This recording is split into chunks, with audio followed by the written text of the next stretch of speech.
you rolling? Yes. Okay. Action. Mr. Archer, I wonder if you can give me your concept of where we stand today with respect to democracy in Africa.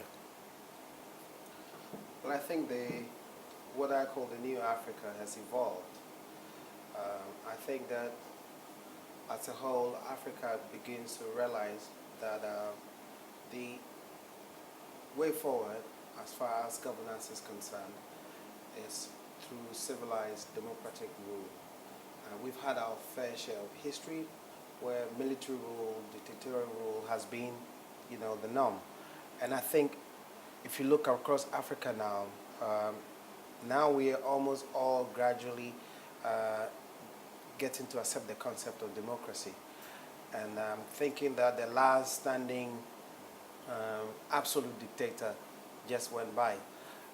What we have to do now, in my opinion, where we are now is more with transitional democracy and also at the consolidation level. Ghana is seen as a good example. Even us, we are still in transition. And so you can see that a lot of countries are a little bit behind, but the focus and the direction basically is civilized democratic rule. As you look across the continent, and to be fair to countries and to be fair to the progress of democracy, how would you estimate the number of countries that really have achieved a threshold that you think they're building on democracy? Have you thought at all about this? Not really, but I mean, a couple of countries come in mind. You look at Ghana, you look at Nigeria, you look at Botswana, you look at South Africa, you look at, gradually, I think that everyone is beginning to realize that we have accepted the concept. It's just perfecting it, which is the issue. If you want to rate Ghana, I think that we have a working constitution, we have civilized institutions, we have very free media. The institutions of accountability are quite effective. It is all about working together now to consolidate what we have gained in the past, which is really left. And I think you can say so of Botswana, South Africa, and the other countries. So we are more at the consolidation stage. On a scale of 9 to 10, I would say we are somewhere around 7, really, 7. We're going to pause a minute and give you a chance to clear your throat, because I think you need to. Exactly, thank you. Seriously, just to make sure. Yeah, Do you no, want to I have a wanted bottle of to water do that. nearby? Do you want some water? No, I'm all right. He took my water away, though my voice doesn't need to be protected. There's some in there. Yes, I have my... Okay. We drank all your water. There are two in there. The punishment for making us wait, we drank It's all finished. of your Ask water. my secretary, please. Yeah, There you go. just cut for a minute. Let's make sure that we are... I just would like for your voice to be crystal clear. And when we talk about democracies on the continent, how do you think they're doing, and who's doing a good job, and what would you consider to be those that are model or emerging democracies? So that's exactly the point. Sorry, you see, for consistency, you had your leg crossed. I think we should go back to that. It's going to be a lot of hours. See, Makes you look see, more- see? Before you cut, your leg was up. If you want to bring it down afterwards, that's fine. Because Yeah. we could see that Okay. you brought it Right, down. yeah. But if we don't see, then it's going to go If back. I get tired, I'll Yeah, switch. get tired. Yeah, we'll Can you switch. switch? the right. If the switching is on the frame, Right. it's a continuity. You want to- Okay. Because of So you ready? So pick it up wherever you'd like and feel comfortable with a complete thought about those countries that you would identify as being the emerging democracies in Africa today. So I think that we can divide ourselves probably into 3 stages. I think Ghana is at the top where we recognize democracy is a way. It's worked well for us a couple of years now. We are at the consolidation stage, and there are a lot of countries that are basically now working on democratic consolidation. Then there are the emerging democracies. Liberia is one, Sierra Leone is one, quite a number of those new, smaller countries, countries that have come out of war, countries that are beginning to experiment with democracy. And so then we have that group also. Then we also have that last final group where there's the broader discussion about democracy. Guinea is one of them. Congo is still having its own issues. Zimbabwe is still there. And so Zimbabwe still has some sort of democracy going on. There's still some sort of democracy, except that we all know it's some sort of a controlled democracy, where all the values that you expect in a democratic environment doesn't survive there.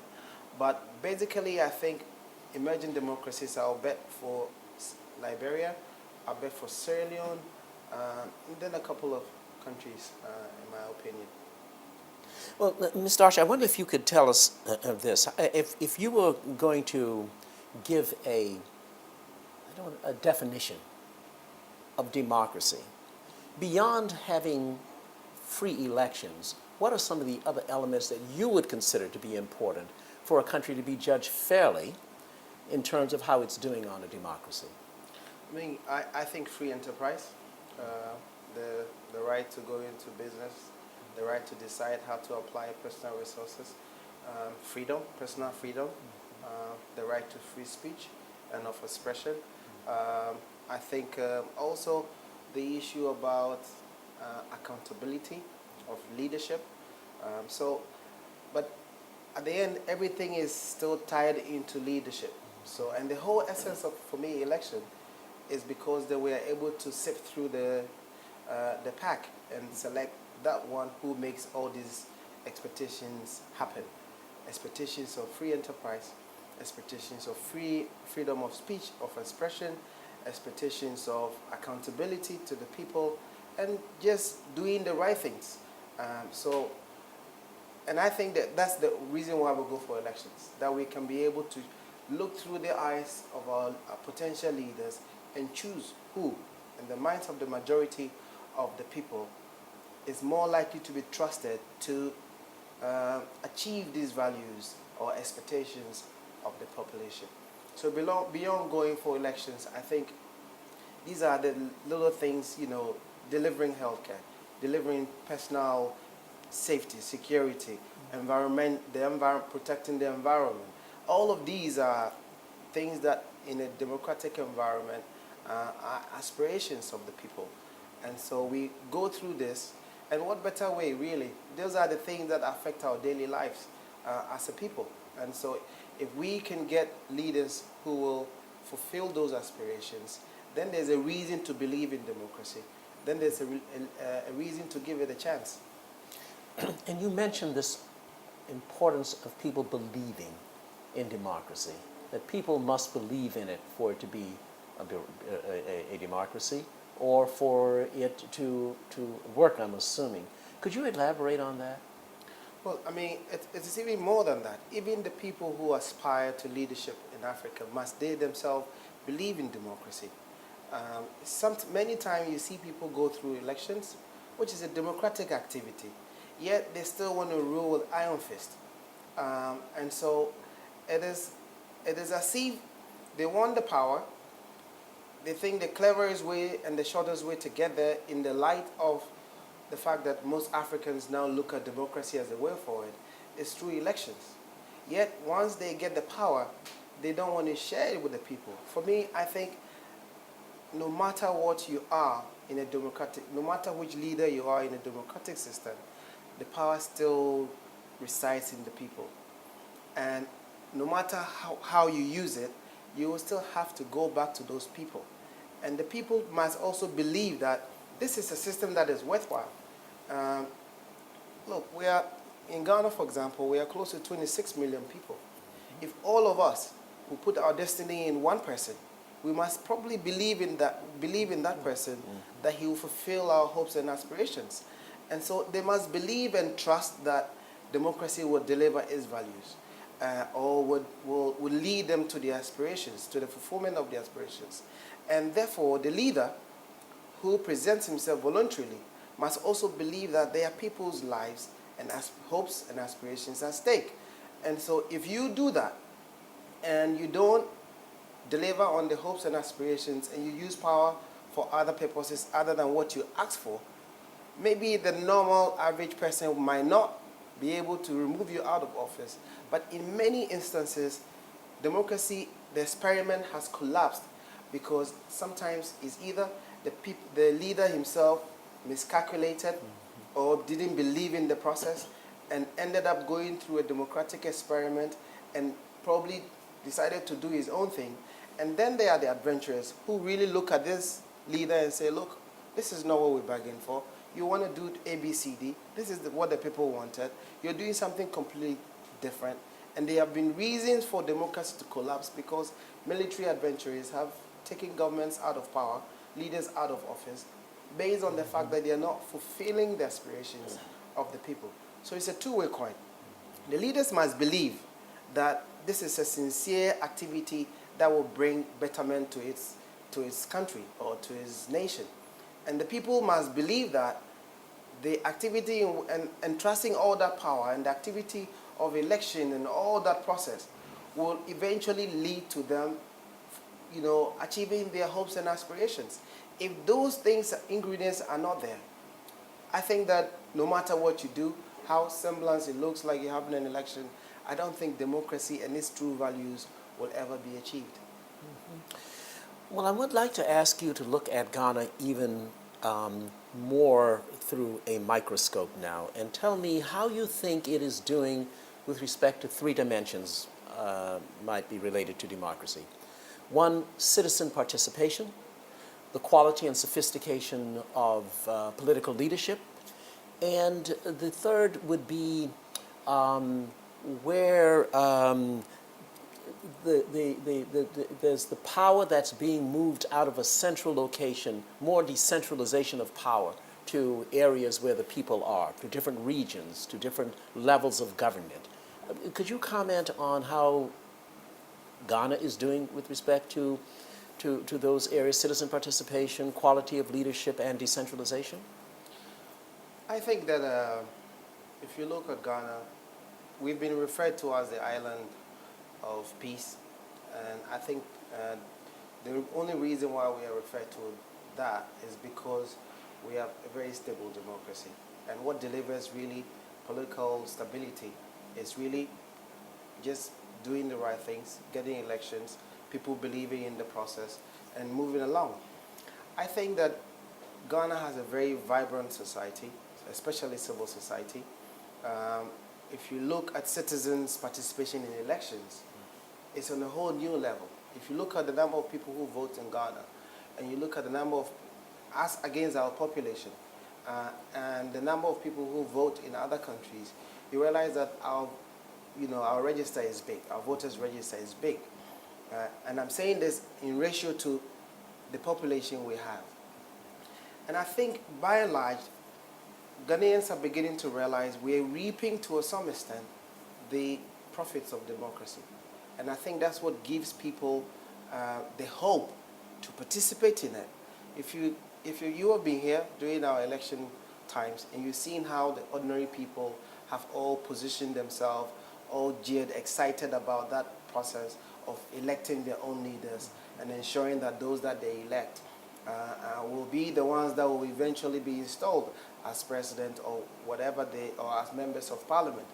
And I think the reason why they participate in that is that if you look at our history, to a large extent, democracy is worked for us. We don't run a perfect system.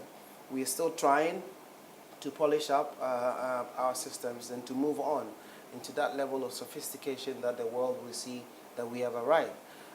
But I think there's a very high level of patronage, determined by a couple of things. Determined by the fact that we have realized very clearly that democracy is the way to go. The ordinary Ghanaian who probably haven't even been to school recognizes that, knows. If you ask now, they will tell you the next election is 2016. And so everybody knows that. Everybody prepares his mind for that. When they're in difficulty, they wait. Mm-hmm. Unlike other countries where people will take arms, guns and try to chase people, when they're in difficulty, they speak up on the radio. Free media, I think there's a recent survey out now naming Ghana as one of the most free in terms of media plurality. Mm-hmm. And all of these accounts, because for me, I think media freedoms guarantees citizens' freedom as well. Because the media really is just an outlet where citizens speak. And so any place where you have free media, you're more likely to have very vocal citizens. And when any place where you have more vocal citizens, you're more likely to have some level of leadership accountability. And so with quality of leadership, everybody realizes you steal money in government offices, the media will expose you. If the media exposes you, the citizens will know, and the citizens will comment, and they will wait for you during election time to punish you for that. So there's a price to pay for poor leadership, as far as I'm concerned. And all of this are are encouraged by the freedoms of civil society groups, non-governmental organizations, the media, and just the academia, and all of those. Many times you hear on the radio that people will call and ask the views of professors on an issue. And so the academia, the civil society groups, the citizens themselves are all part of this process. And I think it won't be long, we will get there as a country. We will get to our final destination.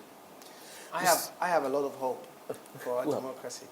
Well, and I'm glad you brought up the issue of the press, because you represent the press. You are a owner of a newspaper, not only here in Ghana, but in other countries. And I would like to spend a little time talking about the press and democracy and freedom of the press. And what seems to be going on right now in Ghana is a lot of alarm about the press and its freedoms. Do you feel at all endangered that leadership in this country might be considering restraining the press if the press does not restrain itself? I honestly do not see that happening, but I am also concerned about, I don't think the media is too free. I think that we have our lapses, just as every media anywhere in the world can be extreme. We have media that plays in the middle in this country. We have media that goes to the left. We have media that goes to the right. And it is so everywhere. I think to a large extent, it probably is a mirror of the diversity of our society. We have people who think leftist. We have people who think right. There are people who think center. And so those values find expression in the kind of media that we tend to have. Like I said earlier, the media itself doesn't interview themselves and publish it out. When you have an extreme view of an event in a newspaper, it's probably because somebody within the citizenry has a leftist mind of what is going on. And I always say that no matter what it is, I would prefer people's right to even speak what is unspeakable, that they would take the responsibility for it, that even the unspeakable will become a matter of public discussion for the majority of people to say this is unacceptable, rather than a group of people feeling they don't belong to the center but have no way of expressing how they feel. They boil inside, they get an opportunity, and they exploit it to the detriment of the rest.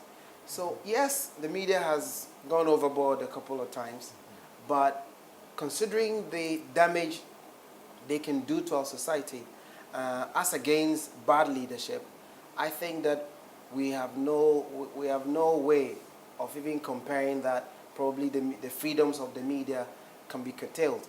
And I think it's accepted in Ghana that the government cannot determine on whether the media has to be free or not. It is an established fact. We as a people have gone forward to repeal laws that we thought are draconian to the press. And so I've not seen which president, which leader in his right thinking would try to reverse those laws. There must be a very compelling reason. When I get worried about the media, it is not because we will revert to more laws. I don't think we will ever get any of those laws ever being passed against the media. My worry is more with losing credibility with the people. We are the gatekeepers. We are the fourth estate, we are called. And so we have a very key function within the society. And like our governments, we also need to be trusted and respected. And I think if we don't do our work well, we will lose credibility. For me, I always say it. The reason why we are accorded respect, we are seen as a noble profession, we are given the freedoms that we are given, is because the citizens' way of expressing themselves is usually through us. Now, when we lose that credibility, I mean, we will be worthless. And so instead of worry about whether or not there will be more legislation to curtail the freedoms of the media, I worry about us losing credibility with the population, because that is even more serious. And that is the only way the media can die. Because if the government decides to attack the media, who is there to defend us except the citizens?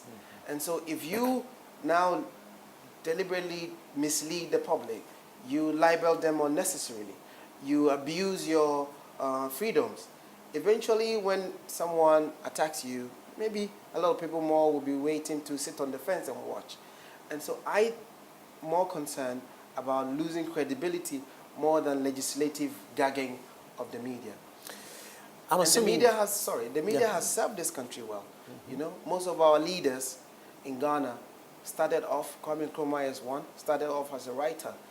Most of the media owners in Ghana, who are all political activists, are all somehow writers. And I think in terms of freedom of the entire society, it is the media that has pushed the frontiers to where we are now. And so they might have their bad sides, but on the scale of doing good and having their lapses, I think they are not doing bad at all. Well, let's talk a little bit about talk radio as a sector of the media. Those statements that you've just made there, which is a resounding endorsement of the integrity and the wisdom, the strength and the value of the media in Ghanaian society, can you make those statements with the same emphatic view as you have just done about talk radio? See, if you take the American society, for example, Bad example. they are Republican bloggers who basically are all for Republicans, and nothing about the Democrats excites them or tickles them. We're beginning to have that in our society, and for us, it is more serious because we have a little bit more of an not overly, but a sizable amount of illiterates. And for English, once you have a radio in English, you expect that the average person who tunes into that radio station has a bit of average intelligence. So if you're talking rubbish or if you're wrong, they will call in.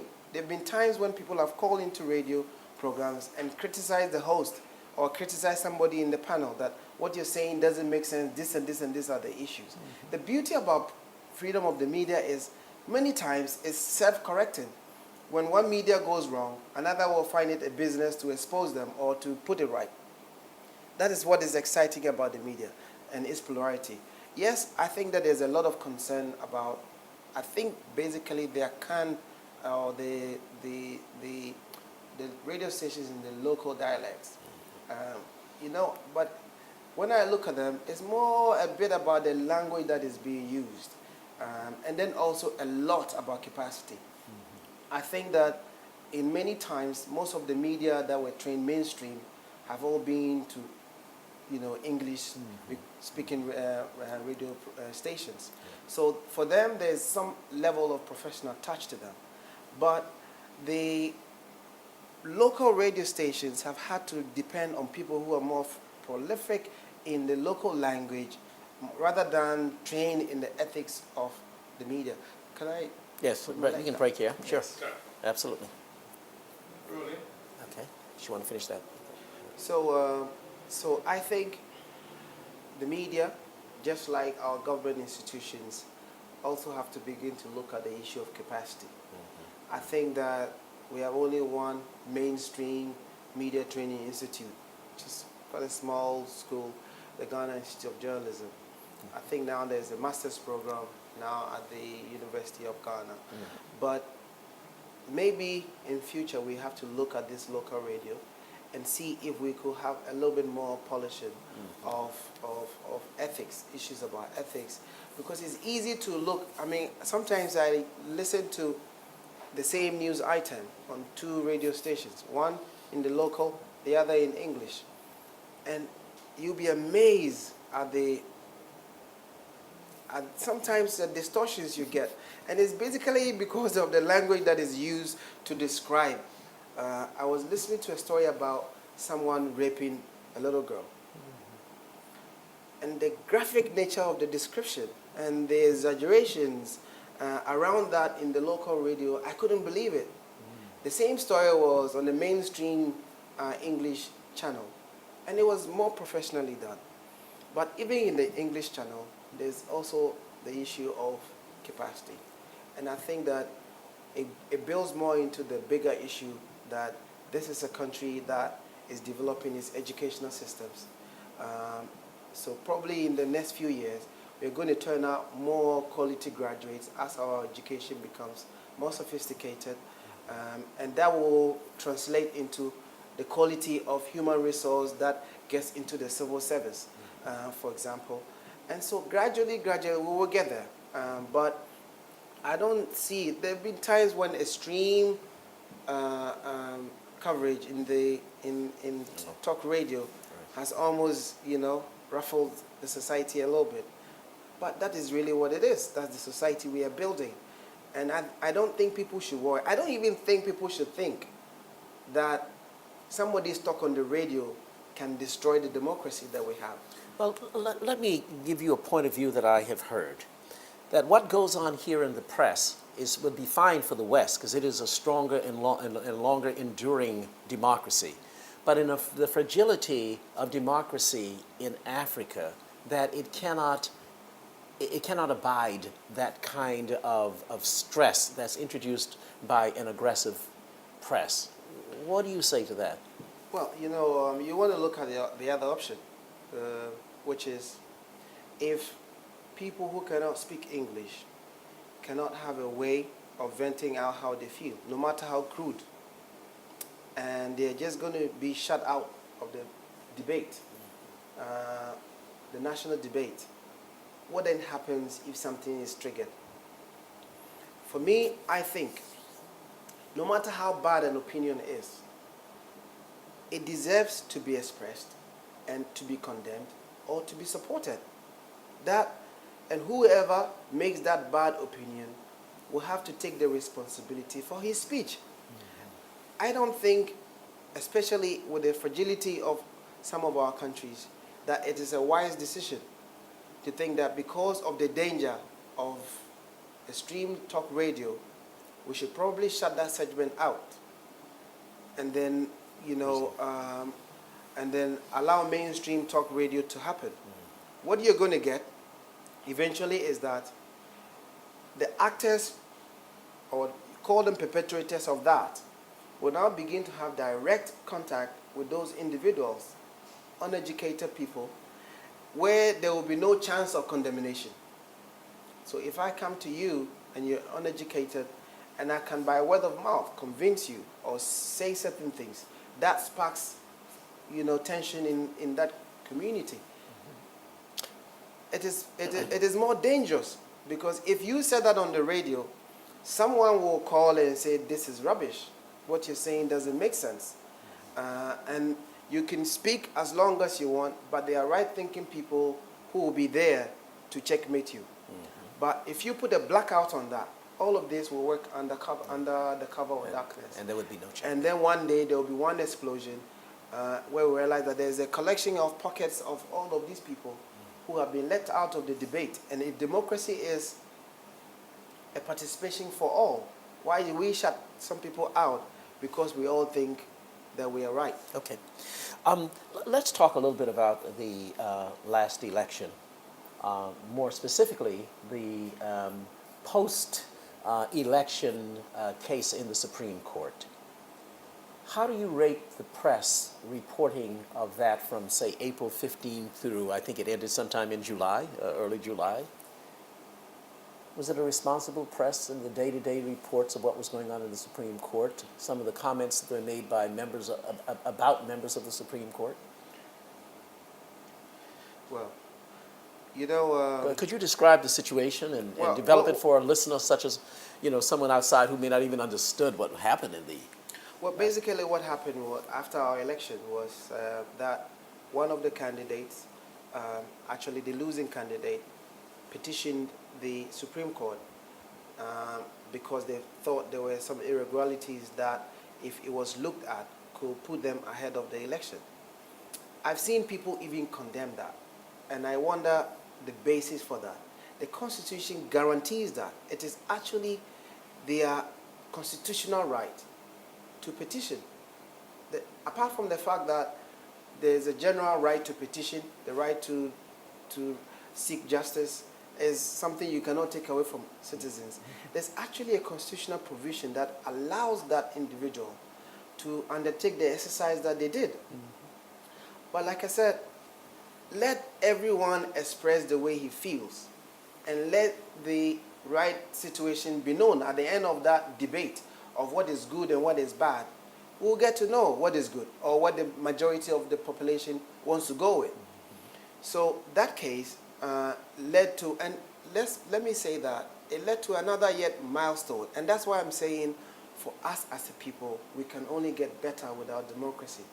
For the first time in the history of Ghana, the cameras were allowed into the courtroom.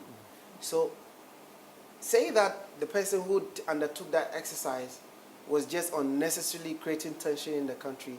Say that he is just a bitter loser. Say all the things that you want to say about that person. At the end, it tested yet one of our biggest institutions of justice to once again look at another way of looking at the media. For the first time, we had live broadcasts from the Supreme Court. Great achievement, because we've never had that. And anytime when you have things first, you do things the first time, it is always going to be difficult. One of the reasons why we were in court in the first place, it was the first time that we had undertaken the biometric, election and voting, registration and voting. So that in its own was bound to bring some level of, discontent. It was the first time. Then you open the court room to cameras for the first time. Somebody sees a judge, even the way he talks is a problem to him. He's sitting at home and he doesn't like his demeanor. He will comment about it. But guess what happened? Eventually, when people said bad things about the media, there were people within the society who came out to condemn them, and there were people within the Supreme Court who brought them to book. What can be more beautiful than this, in my opinion? I don't think we can ever have a society where everybody obeys the law.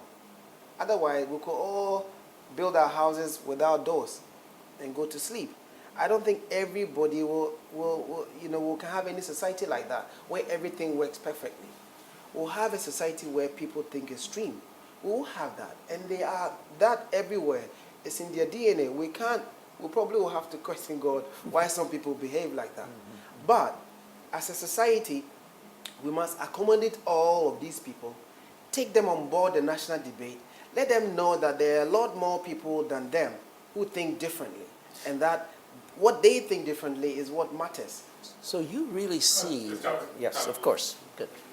Your tie, just rearrange. Rolling in. Sagi, Rolling. rolling. Sound, You're fine. Can, Mauli. okay, You good? Action. thank you very much. I'd like to turn now to what you see as the 3 or 4 threats to democracy in Africa. I think the biggest of all will be loss of faith in the democratic process, mostly occasioned by non-delivery of promises that leaders make to their people. I think democracy is a selfish exercise, which is that I vote because you offered voluntarily to serve me and give me and provide for my interest. And if you make that voluntary offer to the public, and you're giving all this enormous power out of millions of people you're chosen to be the one that spearheads that aspiration and hope of the people, and you betray that trust, I think that it will be a reason for people to lose hope in the process. And because we are not there yet, because we are still at the consolidation stage, when people begin to lose hope, adventurers begin to realize that this democratic exercise doesn't seem to have the backing of majority of the people, and they can begin to tamper with it. And once democracy doesn't have citizens' participation, it loses its value, because at the heart of the process is what the population wants, what the citizen wants, the activity they want to get involved in, their hopes, their aspirations. If that fails, I think democracy will fail in Africa. The other thing that I guess probably needs a bit more of reform, which is happening for me, is also, especially after many of our old leaders, left the scene. You remember many of the African leaders were all from the military stock. And at the time when they came to power, communism was at its best. And so they forged a whole lot of alliances with the communist states. So after the fall of communism, I think that things changed, began to change in Africa. And so I think it will be a good thing to spend more resources on reorienting our security forces in Africa. They've been probably the biggest reason why democracy doesn't move, because most overthrows of democratic governments have been from the military and some other security forces. The tendency is usually when we are where we are to invest in road, infrastructure, telecom, to do this, and forget that we are coming from a history where we have a lot of people who really didn't believe in the process. Probably the leader decided to go democratic and left a whole lot of military people who probably didn't believe in it but had to tag along. I think we have to spend more resources with training our military, having a professional military, de-emphasizing the strength of our military in Africa. Some countries have incredibly large armies, and we are not going to war. Ghana hasn't been to war for many years. Our military has been downsized because we don't really need that. We've spent more in sophisticating our military, giving them opportunity to go on UN programs, training of the military. All of this have happened. And I think that if you look at the UN operations worldwide, military officers from Ghana are deemed to be among the most disciplined, because we took a conscious effort to, because our former president was a military person. I think he invested a little bit more in the military. So a little bit more investment in education, educating the public about what we all stand to gain if we went along with this process, delivering on our promises, having very strong institutions, democratic institutions. If institutions fail, like many people have said, even though we are still experimenting, most of the executive systems have a lot of power. The only way to do that is to ensure that we have strong institutions that will check and balance the powers that our constitutions give the executive. And so if those things begin to happen, I think we will go a long way. If they fail, if institutions fail the system, I think it will collapse. And eventually people can steal and walk away because there's no institutional accountability. People can misbehave the way they want, and there will be no check and balance. And that will make democracy lose its appeal to a lot of people, and probably make other forms of undesirable governance more attractive to a segment of the citizenry. Mr. Archer, when I asked this question of the, quote, man, woman in the street, all over Africa, at least the countries that I have been to, including here in Ghana, on university campuses as well as in the streets or at election polling places on election day here in December 2012. In Mozambique, in Botswana, in Liberia. The answer, without exception, of what's the greatest threat to democracy is always corruption. Always. The people perceive that that is the greatest threat. Well, I mean, maybe I should have explained it. Corruption for me, it only permeates when there are institutional breakdowns. If you don't have institutions that ensure there is accountability, because you see, if I don't feel accountable to the people, if I can steal money and get away, and I know that the Commission for Human Rights and Administrative Justice cannot bite, or cannot function, or does not even exist, it gives people the leverage to do things that are as serious as corruption. Like I said, many African governments have been removed from office, rightly or wrongly, because of the perceived or actual corruption of their leaders. So for us, it's been one of the biggest. But like I said, I summed them up because corruption can only survive when there's institutional failures. If the audit doesn't work, if the police system doesn't work, if the justice system fails, that's when people know you can do anything you want, including steal and walk away. And so I think it is true, corruption is a major issue, but I think that if you look at corruption on the continent, in the past, 10 years, you can see it's gradually, when people become more responsive to being exposed by the media, when the media begins to be more free. Look back 10 years ago, 12 years ago, how many countries in Africa were counted as the most free with free press? Now you look at the index, more African countries are coming on board.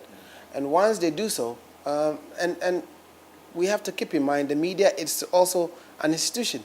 And so I think the biggest threat, to sum it up in a broader term, to democracy is institutional failures. Because even the presidency itself is an institution. So if there are no checks and balances from all institutions that ensures that resources are applied equitably, that resources are used for the purposes for which they are acquired, then I think there's a problem. And I think corruption is just part of institutional failures. But in a larger context, if institutions don't work, corruption will prevail. And it will prevail so blatantly that it will result in people losing faith, or adventurers still accusing the system of corruption and trying to remove a government out. In a democratic system like the one we have, I don't think it becomes so much of a threat. I think even our military recognizes its boundaries as far as their intervention in governance is concerned. So therefore, if you are perceived to be a corrupt government, you will be voted out. And so I don't see that as threatening democracy itself. I rather see that as strengthening and telling people that you have to be responsive to the hopes and aspirations of the people. If you steal money and you are exposed, as we do in Ghana, if you look at the previous government, for example, one of the main things that they were accused of are issues of corruption. That is not to say that Ghana is the most corrupt place, but for us, even the little, you go to Nigeria, they'll tell you, why are Ghanaians so worried about this amount of money being stolen? A governor in Nigeria can take that money and it's not a problem. Here is a big issue. And so for me, I don't think, if you look at Ghana, for example, that if you're corrupt, someone would decide to overthrow the government. I don't think that is going to happen. I think people will be punished for corruption, and it will result in losing an election, as serious as losing an election. If you look at the index that was just published, Ghana was actually said to be among the top 3. I among the top 3. But on the perception of corruption, they were also deemed to be a free press with strong perceptions of corruption. And you watch the debate, how if the opposition jumps in, the government defends itself, the citizens speak, and for me, those are what we require to better our systems.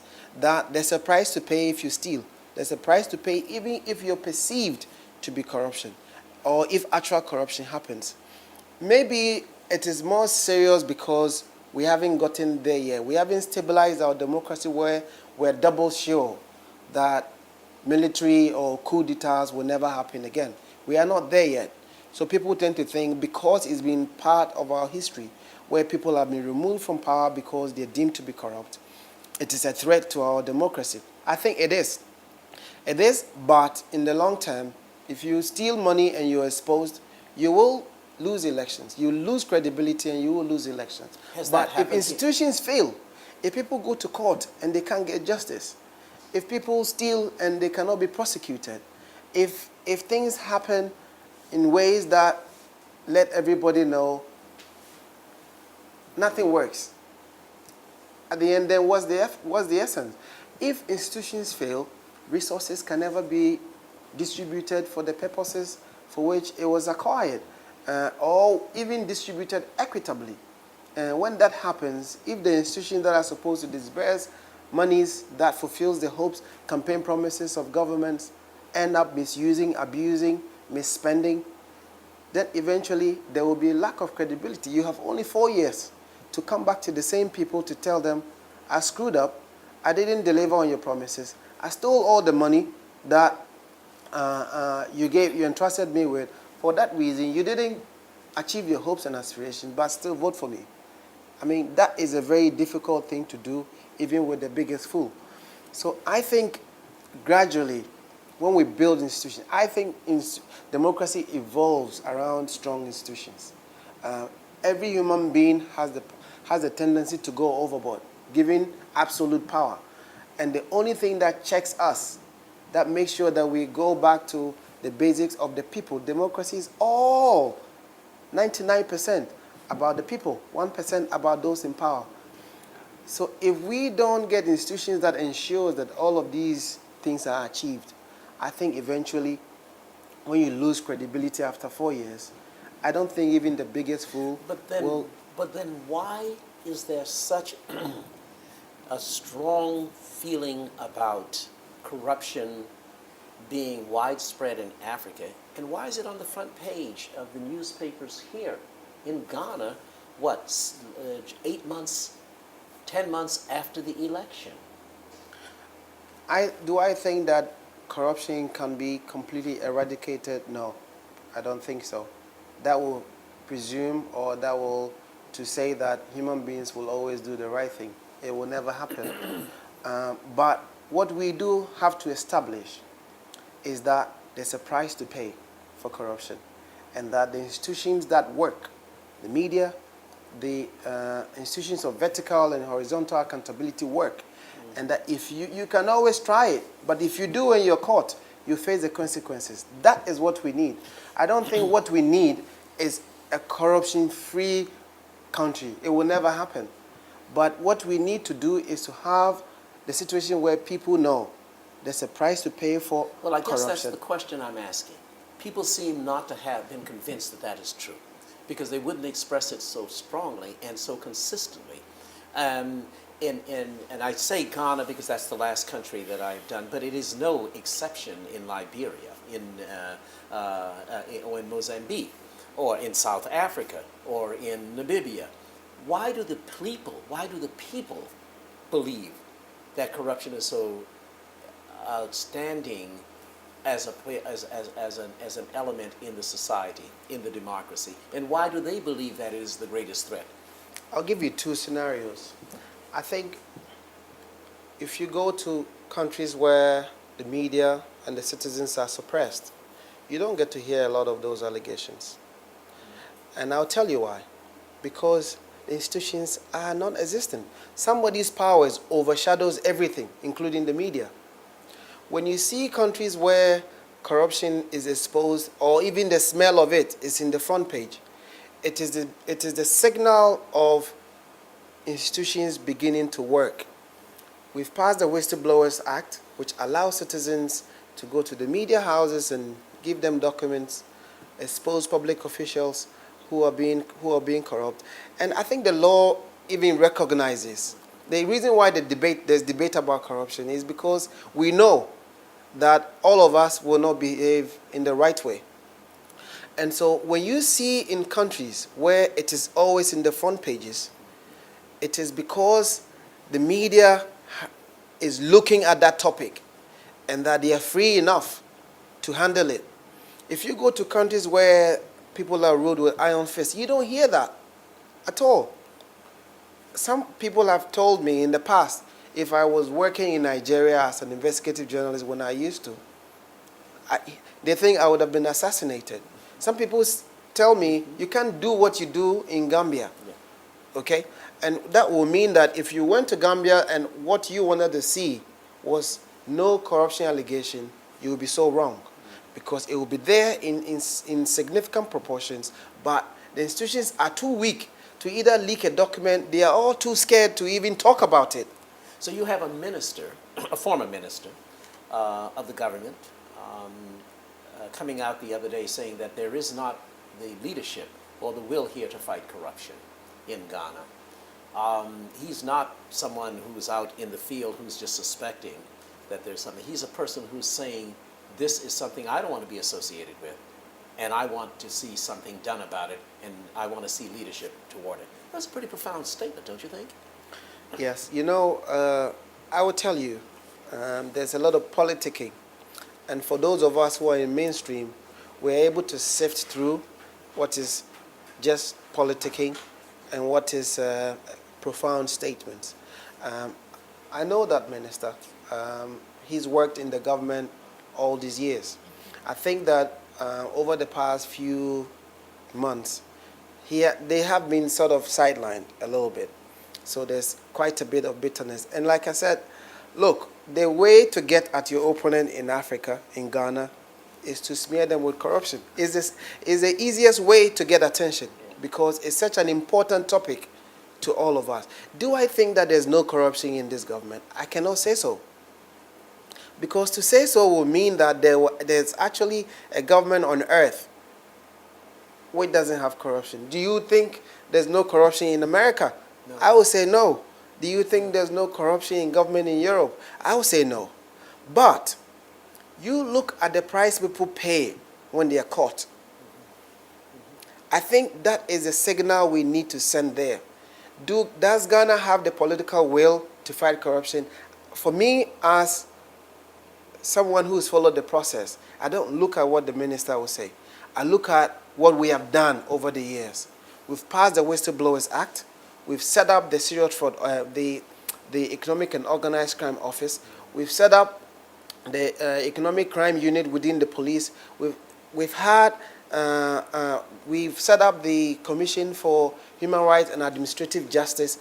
So those are institutional ways of dealing with things. I don't think the fight for corruption should be left with leaders who have only 4 years. 4 years. 4 years, they are gone. What then happens when you have someone who doesn't want it at all? So the way to fight it is to have strong, independent institutions, which is what Ghana has started doing. To build institutions that can, on their own, investigate corruption. That you can have judges whose terms are not determined by the executive or by the president. They have lifetime appointments until something else happens that prevents them from dealing with their cases. So those are what is relevant. What is relevant is not what the president... There have been a lot of presidents who probably thought the best way to fight corruption is personally not being corrupt or always talking about it. But if wishes were flowers, we will all choose the best for ourselves. It is not that simple. The fight against corruption is not that simple. So you don't think it requires any special commissions? You think that the institutions to deal with it already exist in Ghana? It's just a matter of it going to the appropriate institutions? I think to a large extent, the way to deal with corruption is not one person's will. because then if that lone wolf soldier dies, it dies with it. I think once you set up the standard and the public knows this is what can be done when it gets to a genuine way to fight corruption, it never comes back. When a new government comes and tries to stop it, it is a basis for the citizens to raise alarm. Why? The former president had what they call Office of Government Accountability, and interestingly, it was supposed to be located in his office. A lot of policy people came out to attack it. A lot of media people virtually laughed at it. A lot of people didn't take it serious. And one would say that demonstrates commitment to fight corruption. The president is setting up institutions to fight corruption. Is that political will? I think political will is not what you say on the platform, but what actually you build. Because this is an evolving process. You will come and you will go. What do we do to ensure that whoever comes after us will have to face the same music when it comes to dealing with accountability with the people? So yeah, it's good for us in the media. Those are sound bites that usually brings the debate of corruption back to the fore. But I will put a lot more premium if we looked at the fact that we didn't really have institutions to deal with corruption. That would be a more profound lapse than an accusation that one does or one doesn't. The way to measure it is in the way they approach these institutions. Either you starve them of finance, or they have no budget allocation, or you don't even want them to have their freedom to do this. People get appointed in acting position. It's always a way. There's always a talk about how powerful the executive is. I wonder how it is that in some way the Economic and Organized Crime Office, which is also within its mandate supposed to investigate corruption within government, gets appointed by the president. That is something I would like to see. Do I want such institutional reform? Because one president can say, I don't want to appoint. I want an independent body to appoint somebody there. Fine. But what about the other person who takes his powers very seriously? That I want to appoint, so long as the Constitution gives me the power to appoint people in all manner of places, I want to do so. In that interview, something also came up, which was, who do you work for? Do you work for the president or do you work for the nation? See, that for me is a very profound statement, that people begin to see they work for the president because of the powers the president have within the executive. But these institutions will be there, whether or not our president has 4 years, maximum 8 years. They will be there when we all grow old. Yeah. And I think that is what we need to fight for if we have to deal with the issue of corruption. Mr. Archer, thank you very much. I appreciate it. I appreciate the time that you're giving with us. Thank you. And I look forward to continuing my dialogue with you. Thank you very much. Ghana's democracy. Thank you. You're always so welcome. much. Thank you, thank you. Thank you. We're going to do a little bit of background, just standing in here, guys.